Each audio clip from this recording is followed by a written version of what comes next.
Permisi Bapak, izin Pak, saya Farhan dari kelas 11 TP, izin menghadap.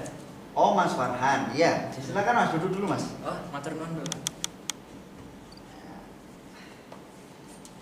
Mas Farhan, apakah tahu kira-kira mengapa kamu Bapak minta menghadap di ruangan Bapak? Siap, apakah perihal ketidakhadiran saya saat pembelajaran bahasa Jawa kemarin Bapak? Nah, kemarin Mas Farhan kok nggak hadir saat pembelajaran Bapak itu kemana? Siap Bapak, kemarin itu saya mengikuti latihan persiapan LKS tingkat kota Bapak. Dan tidak izin sama Bapak ya? Siap, iya Pak. Ya Mas, nggak apa-apa. Setiap orang itu pasti pernah melakukan kesalahan. Terlebih setiap orang pasti pernah lupa melakukan sesuatu. Bahkan Bapak itu dulu waktu sekolah juga sering lupa. Tapi mengapa kok kamu bisa lupa? Padahal Bapak cek di presensi itu kamu jam pertama sampai jam keempat itu hadir di kelas loh. Saya Bapak, kemarin itu saat pembelajaran semester keempat saya mengikuti pembelajaran di bengkel teknik pemesinan bubut konvensional. Setelah itu saya diminta Bapak Eko untuk melanjutkan latihan persiapan LKS tingkat kota. Bapak Eko sudah memberikan surat izin kepada saya agar disampaikan kepada Bapak. Namun saya lupa memberikannya kepada Bapak. Baik, baik, baik. Lomba LKS itu memang penting Mas, karena itu untuk meningkatkan kualitas dan kompetensi keahlian khususnya di bidang kejuragaman. Namun, apakah yang dilakukan oleh Mas Farhan ini benar? Saya tidak Bapak. Mengapa? Karena saya tidak mengikuti pembelajaran Bapak dan tidak memberikan kabar dan izin kepada Bapak. Selama ini kan kita punya keyakinan bersama ya, keyakinan kelas kita. Kira-kira tindakanmu itu tidak sesuai dengan keyakinan kelas kita yang apa? Saya Bapak tidak sesuai dengan tata tertib dan izin kepada Bapak. Tata tertib sekolah kita ya. Baik, sekarang kamu sudah menyadari tentang keyakinan kelas yang tidak sesuai yang setelah kamu lakukan. Kira-kira menurut Mas Farhan solusi ke depan bagaimana? Saya Bapak, saya tidak akan mengulanginya kembali dan saya akan langsung meminta izin kepada guru bila mana saya ada kegiatan dan memastikan saya diizinkan oleh guru tersebut. Itu Bapak. Oke. Berarti meminta izin terlebih dahulu ya, baru kemudian kalau sudah diizinkan baru meninggalkan pelajaran. Kira-kira konsekuensi apa Mas kalau kamu nggak ikut pelajaran itu kira-kira? Saya Bapak, saya akan bertanya kepada teman bila mana ada materi yang disampaikan kepada kami sebelumnya oleh Bapak dan saya akan melaksanakan tugas yang diberikan oleh Bapak sebagai penggantinya Bapak. Oke, baik. Kamu sekarang sudah mengerti tentang bagaimana tindakan yang kita lakukan pasti akan menimbulkan sebuah konsekuensi di kemudian hari. Bapak berharap di lain waktu kamu bisa menjadi lebih baik lagi, ya. Seperti yang sudah kamu sampaikan tadi, bagaimana untuk lebih tertib dan tanggung jawab terhadap kegiatan yang sudah dilakukan. Kira-kira yang akan kamu lakukan untuk memperbaiki diri apa?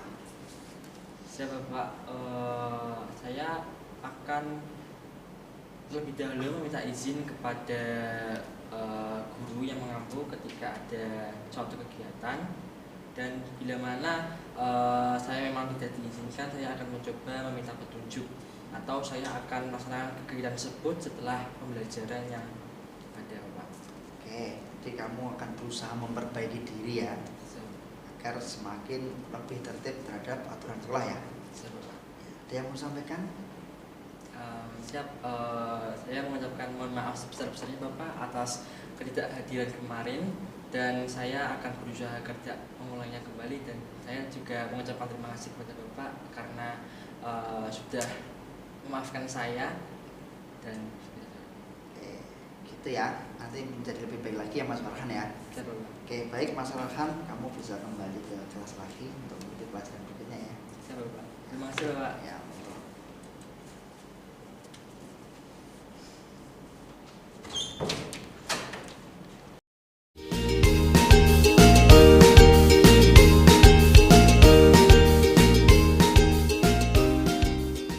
Oke, Mas Alvin, kemarin katanya kamu ada masalah ya saat pembelajaran praktek di bengkel puput bersama kelasnya Pak Eko. Siapa tuh? Bapak dengar katanya kamu dihukum sama Mas Farhan. Siapa benar, Pak? Bagaimana itu? Saat itu saya sedang melakukan pekerjaan Bapak di bengkel dan saya mematahkan mata baut bubut. Karena saya sedang bercanda dengan asik bercanda dengan Mas Farhan, jadi lupa mematahkannya. Oke, begitu ya. Berbuat salah itu wajar, Mas. Bapak dulu waktu sekolah, waktu di bengkel juga pernah melakukan kesalahan serupa, merusakan alat di bengkel. Bapak manggil kamu ke sini tuh tidak dalam rangka mencari siapa yang salah dan siapa yang benar. Tapi coba Bapak ingin mencoba mengarahkan mencari solusi dari permasalahan kami. Coba ceritakan kronologinya bagaimana? Jadi gini Bapak, kronologinya itu saat saya dan Mas Farhan itu di bengkel dan diberikan tugas langsung oleh Bapak Eko. Nah, saat tugasnya yaitu membuat mesin membubut pulir. Nah, saat membuat itu tiba-tiba Mas Farhan datang ke saya dan ingin menunjukkan kerjaannya kepada saya. Nah, saat itu saya menerapkan prinsip saya, yaitu pekerjaan saya dan pekerjaan Mas Farhan. Nah, saat itu saya tidak mengizinkan Bapak. Nah, terjadilah debat. Saya berdebat dengan Mas Farhan. Setelah itu tidak fokus, tidak memperhatikan pada pekerjaan bengkel saya, yang akhirnya patah mesinnya. Kamu lupa ngasih fluida Ya, berarti. lupa. Oke. Jadi begitu ya. Pasti kamu punya alasan dalam melakukan tindakan tersebut.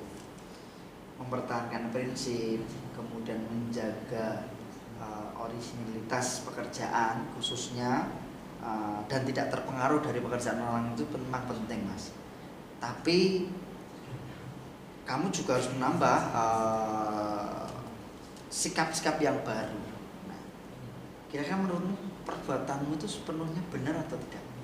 Tidak, Bapak. Mengapa? Karena saya melupakan tanggung jawab saya sebagai siswa, yaitu mengerjakan tugas dengan baik. Oke. Apakah kamu masih ingat waktu di awal kita dulu membuat sebuah keyakinan kelas begitu? Kira-kira keyakinan kelas apa yang tidak sesuai dengan tindakanmu di bengkel tersebut?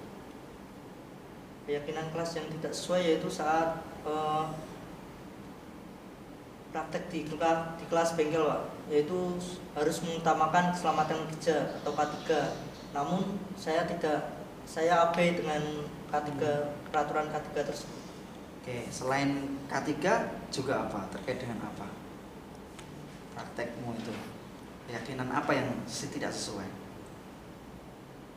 Keyakinan yang tidak sesuai selain K3 yaitu harus bersungguh-sungguh Bapak saat melakukan praktek, jadi agar hasilnya maksimal, karena itu sangat berbahaya jika sebuah praktek di sebuah bengkel melaksanakannya dengan bercanda, nanti akan berakibat fatal. Ya, benar sekali ya Mas ya. Jadi yang paling utama dalam melakukan kegiatan praktek di bengkel itu adalah keselamatan kerja. Maka ini kan kaitannya dengan keselamatan nyawa kita ya. Nah, sekarang kira-kira konsekuensi apa yang akan kamu lakukan atas perbuatanmu itu? Konsekuensinya yaitu nanti saya akan mencoba berdiskusi Bapak dengan Mas Farhan untuk memikirkan untuk gimana caranya mengganti alat tersebut. Oke. Lalu kira-kira bagaimana tindakanmu ke depan? Tindakan saya ke depan, saya tidak akan mengulanginya lagi Bapak, karena itu merugikan saya dan merugikan orang lain. Gitu loh. Selain itu, apa yang akan kamu lakukan saat di bengkel nantinya? Yang akan saya lakukan yaitu kurangi bercanda Pak, saat praktek. Nah, Mas Alvin, setiap orang pasti pernah melakukan kesalahan. Tetapi yang paling penting adalah bagaimana kita belajar dari kesalahan yang pernah kita lakukan agar kita tidak mengulangi lagi. Ya. Iya. Nanti coba kamu berkomunikasi juga matur sama Pak Eko atas tindakan ini, kamu sampaikan konsekuensi yang akan kamu lakukan dan tindakan apa yang akan kamu lakukan ke depannya. Siap Pak. Gitu ya. Kira-kira kamu menyadari tentang semua ini? Siap menyadari Pak. Ada yang mau sampaikan? Siap. Baik, kepada Bapak saya ingin menyampaikan permohonan maaf yang sebesar-besarnya atas perbuatan yang saya lakukan, dan kedepannya saya tidak akan melakukan perbuatan itu lagi Pak. Oke, baik. Semoga ke depan lebih baik lagi ya Mas ya. Siap Pak. Ya, terima kasih, cukup Mas Alvin bisa kembali ke kelas. Siap. Terima kasih Pak.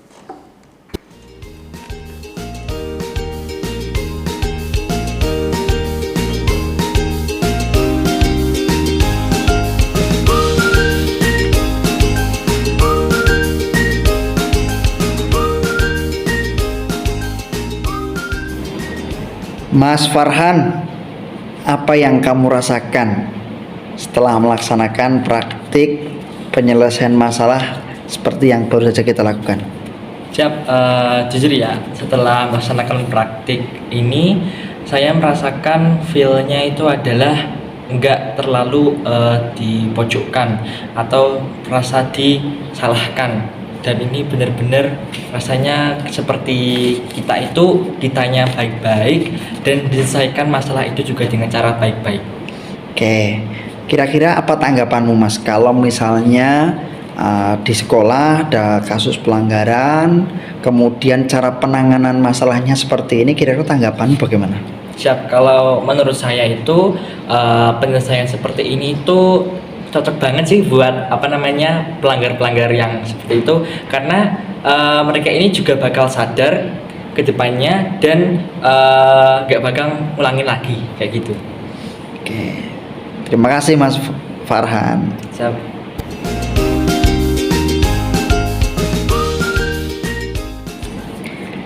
Mas Alvin, apakah yang kamu rasakan setelah melaksanakan praktik penyelesaian masalah seperti yang sudah baru saja kita praktikkan? Jadi yang saya rasakan adalah senang Bapak, karena dengan menggunakan penyelesaian masalah seperti ini bisa menemukan solusinya, dan saya sebagai itu bisa tidak terbebani dan merasa plong, karena bisa saat kita melanggar kita tidak terpacu oleh hukuman dan bisa diselesaikan dengan cara yang baik-baik atau sharing dengan Bapak atau Ibu guru. Oke, menurut kamu apakah cara seperti ini efektif untuk menumbuhkan motivasi intrinsik atau perubahan yang muncul dari dalam diri untuk menyelesaikan masalah? Betul, sangat efektif sekali Bapak, karena dengan menggunakan penyelesaian masalah seperti ini, para siswa bisa menumbuhkan rasa bersalah dari hati nurani sendiri, karena bisa tidak terpacu dengan hukuman yang ada atau yang langsung diberikan oleh Bapak Ibu guru. Jadi bisa rasa hati nurani, rasa bersalah itu bisa tumbuh atau muncul dari hati nurani para siswa itu sendiri Bapak, dan agar menjadi pribadi yang lebih baik ke depannya.